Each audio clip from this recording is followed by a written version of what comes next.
Domingo 9 de junio de 2024, 9 horas. Viaje a las salitreras, adscritas al cantón Aguas Blancas, de la región de Antofagasta, ubicadas al norponiente, línea de referencia Quebrada del Profeta.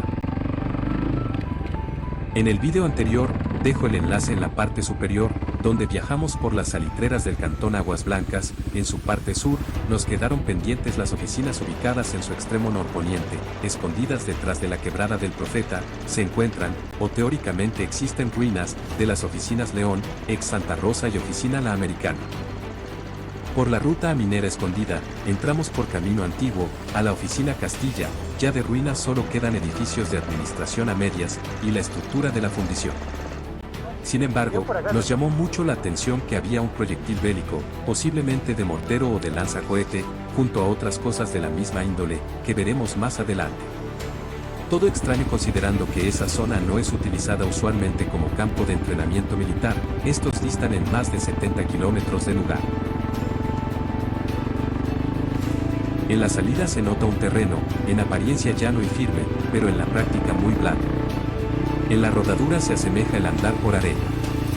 Imprescindible recorrer con todoterreno 4x4. El primer desvío fue al encontrar por casualidad el cementerio de la oficina Castilla, alejado a 1,5 kilómetros. Se ve bastante completo. Se infiere a que, por ser tan difícil de encontrar, no lo hayan saqueado aún. En camino por ese yermo de arena compactada, coincidimos con varias edificaciones antiguas más pequeñas. O sea, con ruinas y restos de estas, pero en varias encontramos un detalle curioso. En ciertas zonas había manchas negras circulares y en su contorno astillas y pedazos pequeños de madera, clavos y alambre, como si algo lo hubiese hecho explotar, situación que nos hizo coincidencia con el proyectil encontrado en medio de la oficina Castilla. En el proyecto de ruta, sacada de fotos satelitales, se tenía estimada la llegada, en consecución, a la oficina León, ex Santa Rosa. Tomando dirección al poniente, y orientándose, tomando como referencia, la Quebrada del Profeta.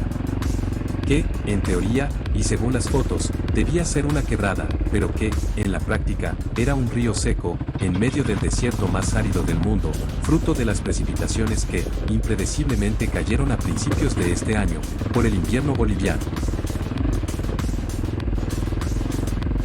Como buenos nortinos, el maniobrar sobre esas placas de tierra seca, parecido al andar sobre palmetas de cerámica suelta, era una experiencia totalmente nueva. La dirección de las máquinas se movía por su propia voluntad. Extrañeza que, quizás tiene su explicación en la salinidad del terreno. El nitrato de sodio que por ahí se explotó, generó extrema rigidez en la sedificación, posterior al paso del agua, derivando en esas placas tan duras. En la oficina León, encontramos el único lugar con sombra, un edificio que se estima fue una especie de molino, estructura de 10 por 10 metros que alberga una fuente circular, por donde rodaban ruedas de piedra o acero, movidos por animales para moler material. De salida, seguimos la senda del que fue, alguna vez, la línea férrea que unía las oficinas ponientes del cantón Aguas Blancas. Estas a su vez se interrumpían por el paso del agua, por tanto, debimos seguir por el río seco que fue la Quebrada del Profeta.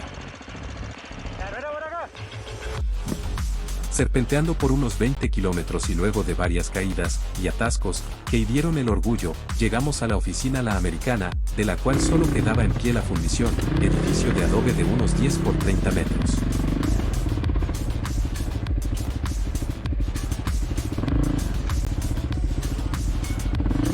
En aquellas ruinas encontramos herramientas y un ruco que en apariencia había sido ocupado hace poco.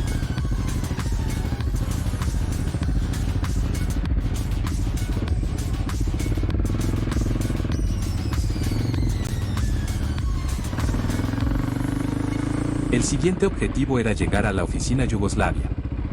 Ruta que, coincidía con el famoso río seco. Seguimos en consecuencia, alternando con la vía férrea hasta que se nos acabó y perseveramos por la vía fluvial. Mientras más avanzábamos, más estrecha se hacía, más piedras y más pericia de los pilotos requería. Llegando a una parte decidora, en que, o seguíamos sufriendo por el terreno, o tomábamos el llano por lo alto. Decidimos lo último, retrocediendo unos 2 kilómetros hasta encontrar una quebrada por donde subir. Luego de 2 tentativas logramos dar con un sendero peatonal, que, por andar con motos pudimos tomar, y logramos llegar a terreno alto. Pero somos duros, ¿no? Somos duros. Como reflexión a lo anterior, una ruta diseñada en base a imágenes satelitales permite trazar y programar viajes eficientemente, identificar caminos, pendientes, llanos y lugares de interés. Sin embargo, por muy claras que sean las imágenes actualmente, son fotografías que se tomaron en un lapso determinado de aquel terreno, y las locaciones sufren cambios constantemente. Atribuidos al clima, accidentes geográficos poco visibles, modificaciones del terreno producto de obras, etc. Por tanto, los viajeros, en cierta proporción, aún están sometidos a la improvisación y a la ley de Murphy, y por tanto, como moraleja, a cada viaje, por muy planificado que sea, hay que llevar todos los medios para salvar estos imprevistos. Esto es, alimento, abrigo, combustible, etc. Volviendo al camino normal, llegamos a la oficina Yugoslavia, en sus ruinas norte. En una edificación de adobe, nos encontramos con un criadero de chanchos, ya vacío, y que, de igual forma, delataba su reciente implementación. En su contorno, basura y escombros, como si en todo el desierto no hubiera espacio para dejar eso. Retomando la ruta, el siguiente objetivo era la oficina Petronila, de las más importantes de la zona. Actualmente está emplazada dentro del área de operaciones de la minera Aguas Blancas. El trazado original consideraba llegar en línea recta a Petronila, por La Pampa, pero, como el registro fotográfico satelital data del año pasado, en el tiempo transcurrido a la del viaje, la minera puso una torta de relave que nos forzó a desviarnos. Tal alteración nos llevó a la faena misma, evadiendo zonas productivas por seguridad. Zigzagueando, y con el edificio principal a la vista, llegamos a un galpón antiguo, contiguo a una casona presumiblemente administrativa, siendo los últimos restojos de la salitrera. El edificio, en un examen rápido, parecía en buen estado, al menos no saqueado, pero sí ocupado recientemente, por los afiches y basura, quizás en los años 80 y 90, pero con ninguna alteración o arreglo que pretendiera una conservación. Asimismo, el galpón, grande de unos 20 por 40 metros, degradado por el tiempo, y ocupado para fines mineros, sin ningún esfuerzo para conservar o evitar su colapso. Circundamos la zona, buscando algún cementerio, o ruinas de casas, tal como era en las 3 últimas oficinas que visitamos. No encontrando nada. Inferimos que fueron tapadas o removidas para fines mineros modernos. Da indignación pensar el poco respeto, al menos a los muertos, y a sus deudos, la devastación de Campos Santos, con el único fin de maximizar la producción de algún mineral, y que, a pesar de ser una locación patrimonial, poco interés hay por parte de las autoridades para resguardar estas zonas, y regular las faenas extractivas para que, no las afecten. Faltaba el último objetivo. Entre nosotros y la oficina Eugenia, había una planta de fundición y extracción de por medio. Como ruta original estaba atravesarla por el medio, pero existía el peligro latente de ser atropellados por los camiones Bixise, que, por su altura, no distinguirían a las pequeñas motos. Por tanto, rodeamos por el camino administrativo de la faena, teniendo que salir por su garita de control. Habiéndonos fugado de la faena, desviamos al centro de la oficina Eugenio.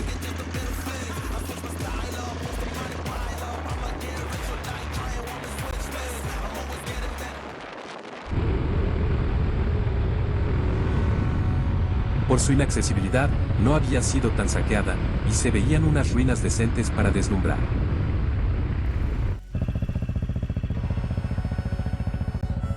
Luego de descansar, hidratarnos, y comernos las últimas galletitas, cargamos combustible, afianzamos los bolsos, y partimos con dirección a Antofagasta, a las 18 horas.